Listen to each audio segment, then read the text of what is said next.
Bien, ahora veremos algunas cuestiones importantes dentro de la materia de química general.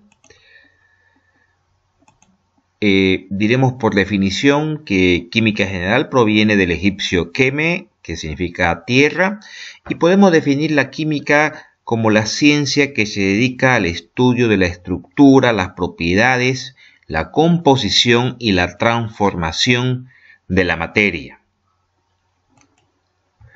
La química se divide en dos grandes grupos: la química inorgánica, que en realidad estudia todos los compuestos que son de origen inerte o inorgánico. Y tenemos la química orgánica, también conocida como química del carbono, que estudia la síntesis y estudio de todos los compuestos que se basan en cadenas de carbono. Bien, la materia podemos definirla como todo lo que ocupa un espacio y posee masa, forma, peso y volumen. Por lo tanto, es observable y medible. Hace referencia también al material, sustancia o producto de lo que están hechos o están elaboradas las cosas. Los niveles de organización de la materia se dividen según sus características.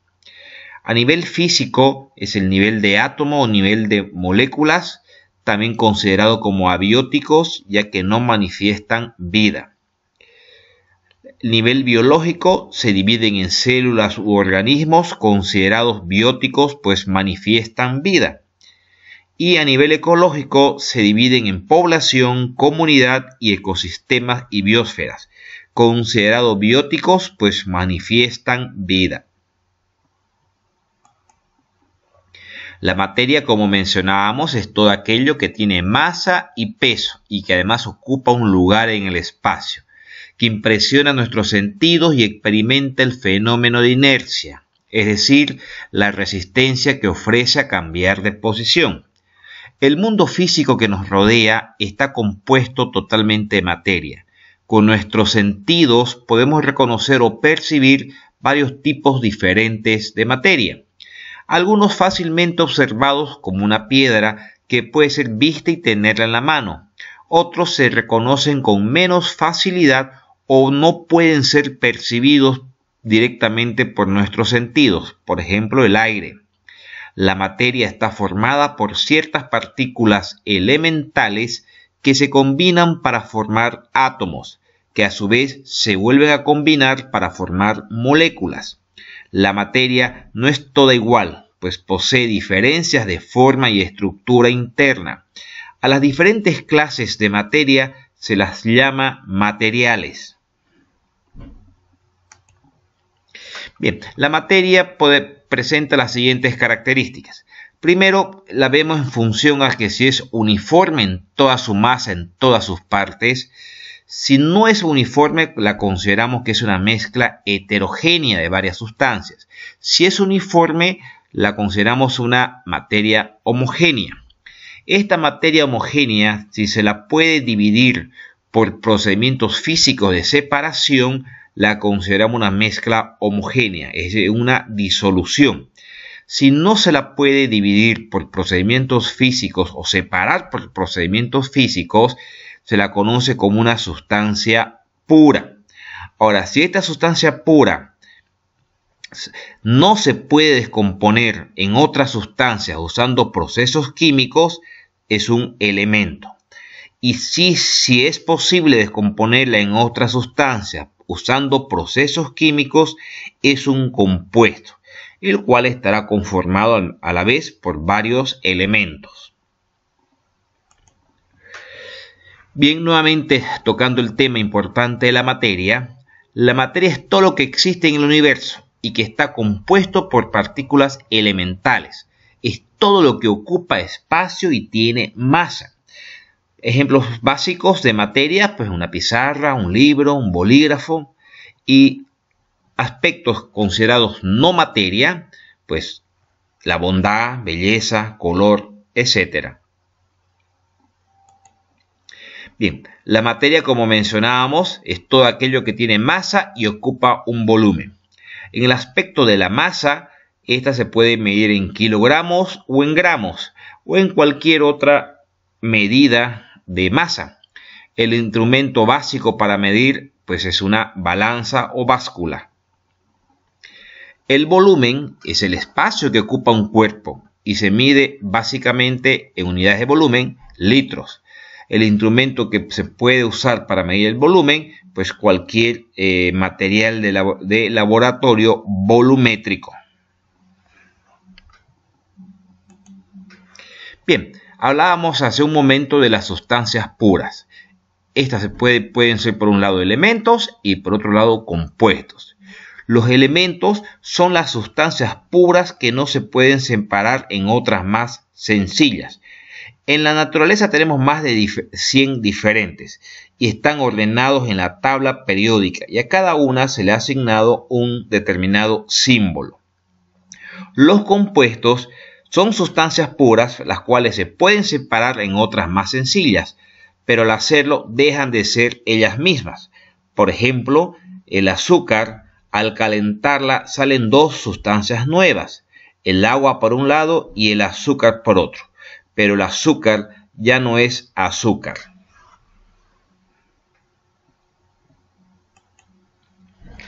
Bien, la materia tiene varios estados de agregación. Inicialmente trabajaremos con estos cuatro: el estado sólido, el estado líquido, el estado gaseoso y el estado plasmático.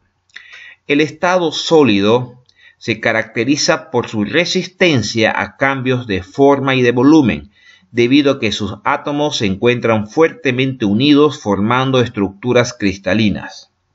Un ejemplo, el hielo. El estado líquido, su principal característica es la capacidad de fluir y adaptarse a la forma del recipiente que lo contiene, debido a esto a que tiene menor cohesión que los sólidos. Este estado se alcanza cuando se incrementa la temperatura de un sólido hasta que se descompone. Ejemplo, el agua. El estado gaseoso está compuesto por moléculas no unidas, las cuales están expandidas y con poca fuerza de atracción, haciendo que no tenga una forma definida. Este estado se alcanza cuando se incrementa la temperatura de un líquido hasta su temperatura de evaporación. Ejemplo, gas, en este caso el vapor de agua. El estado plasmático es un gas constituido por partículas cargadas, es decir, iones, libres y cuya dinámica presenta efectos colectivos dominados por las interacciones electromagnéticas. Ejemplo, las estrellas. Bien, importante que el estado depende mucho de la energía a la cual va casada la temperatura. Si empezamos de un cuerpo sólido, a medida que vamos aumentando la energía, que conlleva un aumento de temperatura, los estados pueden pasar del estado sólido al estado líquido, al estado gaseoso y al estado plasmático. A medida que avanzamos en los estados hacia la derecha, aumenta el uso de la energía y también la temperatura.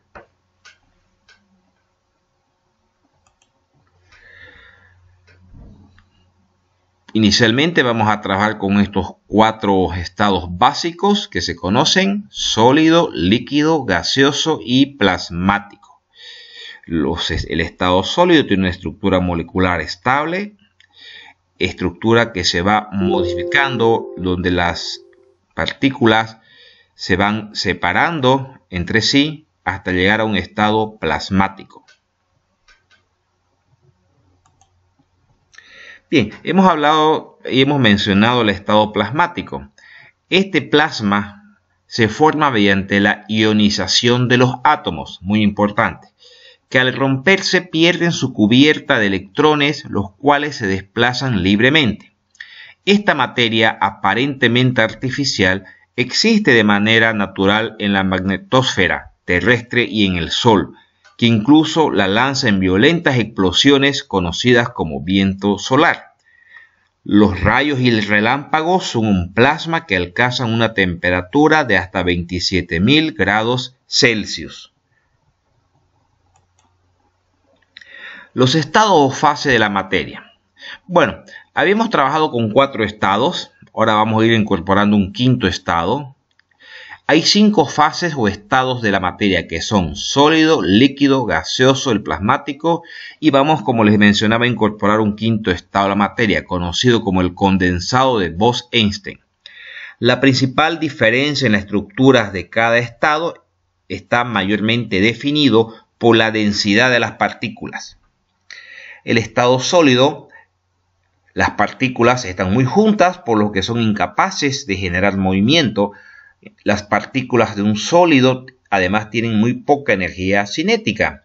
Los electrones de cada átomo están en movimiento y tienen una pequeña vibración, pero tienen una posición fija. Los sólidos tienen una forma y un volumen definido. Las partículas de un sólido están tan juntas que aunque aumente la presión sobre ellas, no se puede comprimir a un volumen menor. El estado líquido, las partículas de una sustancia tienen más energía cinética que en el estado sólido. Las partículas líquidas, si bien no tienen una estructura regular, pero están muy cerca unas de otras, por lo que los líquidos tienen un volumen definido. Los líquidos no pueden comprimirse, pero tienen suficiente espacio para fluir entre ellas, así que los líquidos tienen una forma definida. Un líquido cambia de forma para ajustarse a su contenedor y la fuerza se propaga uniformemente en todo el líquido, por lo que cuando un objeto se coloca en un líquido, las partículas líquidas se desplazan por el objeto. Las partículas de un líquido tienden a ser mantenidos por una atracción intermolecular débil en lugar de moverse libremente. El plasma es el estado más común de materia en el universo, pero no es un estado común de la materia en la Tierra. El plasma se compone de partículas cargadas con energía cinética muy alta. Los gases nobles se utilizan a menudo para hacer señales brillantes, usando electricidad para ionizar el estado del plasma. Las estrellas son esencialmente plasma sobrecalentado. Tipos de plasma. Tenemos el artificial, que es aquel que es fabricado por el hombre, como lo son aquellos encontrados dentro de pantallas, lámparas fluorescentes y señales de neón, y en los propulsores de cohetes. Tenemos el plasma terrestre.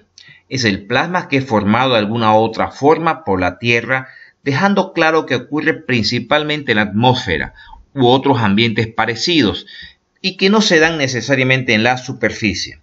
Incluye los relámpagos, el viento polar, la ionosfera y la magnetosfera. Tenemos el plasma espacial. Es aquel plasma que se observa en el espacio formando estructuras de tamaños distintos, variando desde unos pocos metros a enormes extensiones de año luz. Se observa este plasma en las estrellas, incluyendo nuestro Sol, en el viento solar, el medio interestelar e intergaláctico, además de las nebulosas interestelares.